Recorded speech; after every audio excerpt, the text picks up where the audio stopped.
What is going on, everybody? Welcome back to the channel. After Sound here, bringing you Splinterlands content every single day. We also stream right here on this channel every Tuesday, Thursday, and Sunday morning, so come by and say hello. All right, guys, I want to talk to you about card values. And I know many people aren't going to agree, or maybe some, there'll be a group of people that don't agree. But my thought is this. I don't believe we need card values to go up to be satisfied with the game.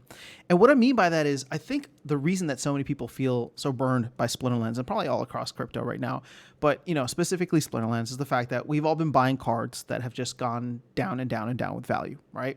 And of course, you're going to have your card flippers out there. You're going to have people who like invested heavy and approach cards from an investment standpoint. That's not what I'm talking about, right? You know my stance on cards already. I don't like them as an investment class, essentially.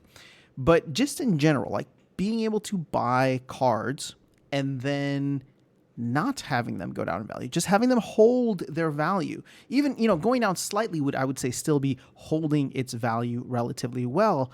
I actually think that that would be good enough. And so the reason that this whole thought came to my mind is because there's two reasons, right? The first of which is that we have Rebellion around the corner, and people are worried about card inflation. A lot of people are saying, I'm not going to buy in the pre-sale because we all know what happens. It's super expensive. And then the cards just, go to zero afterwards, essentially, right? We saw that happen with Chaos Legion. But the other part, or the other reason that's tied into this, is the fact that Riftwatcher cards have held their value relatively well.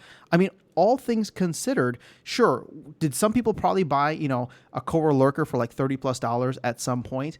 Yeah, maybe, right? But we all knew that the hype for Korra Lurker at that time was really, really, really high, right?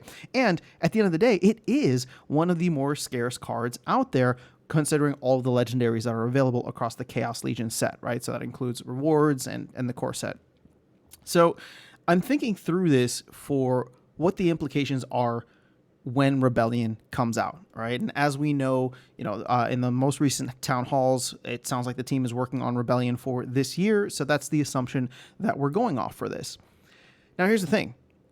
I know people, and a lot of people have said to me, like, I'm not planning on buying any cards or any packs. I'm not going to participate in any pre-sale. And like, I get it. I understand, right? Nothing that we've seen has shown us to be any different outside of Riftwatchers. But even Riftwatchers, to a certain extent, right, there was a massive pre-sale. There was a lot of hype early on as people went for the meta cards, and then things died down. But I think Riftwatchers provides probably the best kind of blueprint that we can expect for any card releases going forward. And the important part here is the ongoing card burn, right? So let's say, and again, I'm just throwing out numbers here to make it easy, right? Based on comments by Aggie in the past, where he wants to have a 9-month window for sales and a 3 months no window. So let's say, just to make it easy, you had 9 million packs over 9 months, right? So every month you'd be selling 1 million packs, and if by the end of that month,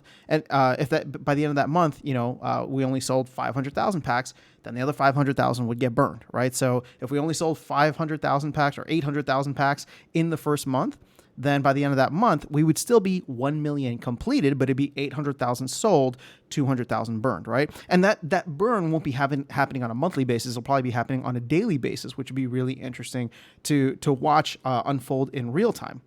So if the team can implement some schedule like that for Rebellion, I actually think that it could go the way of Riftwatchers in many instances. Now, Riftwatchers was on the shelf for a long time without any kind of burn or any kind of movement, simply because, the cards were expensive, the packs were expensive, and, for whatever reason, like, people just kind of sat on it. Now with the burn, there is that sense of urgency. There is the topping up of pack purchases in order to qualify for airdrops. And if we can get that with Rebellion, then I can see Rebellion holding its value relatively well. And what I mean by that is this, right?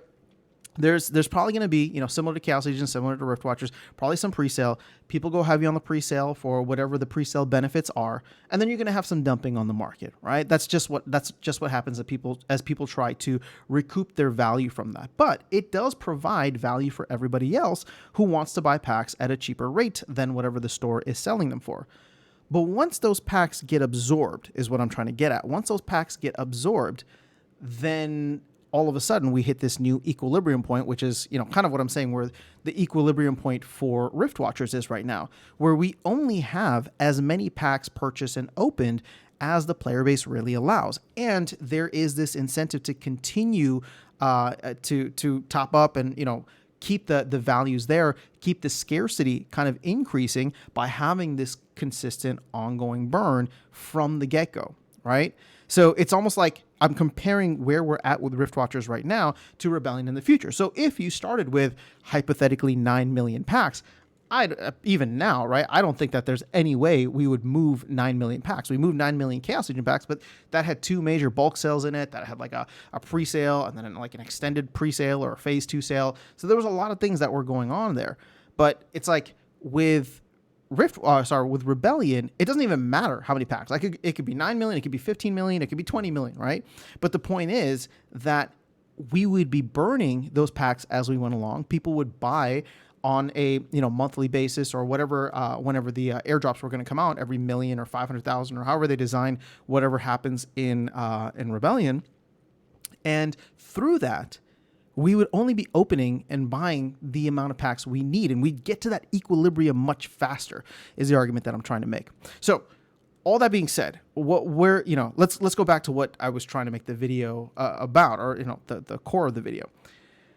If we can do that, and we can do that not just with Rebellion, but hopefully every set moving forward, then I do believe that there is, there is a path forward in the sense that we don't need these cards to like appreciate in value. I just think the player psyche is more so hurt right now and upset and frustrated because we've seen Chaos Legion values fall so dramatically and so drastically for the last 2 years. Whereas if I had bought cards, and I'm not somebody that checks, the value of my collection regularly, right? But it's like if I had bought cards and they were still relatively the same price later on, I would be fine with that, because to me, it's just a preservation of value. I bought something that does have a scarcity to it. And ultimately, right, it's people who are entering the game now aren't getting in for like a fraction of what I paid. They're getting in for maybe slightly cheaper, but at the same time, they don't have all the benefits of starting early when I did, right? The whole proof of time concept.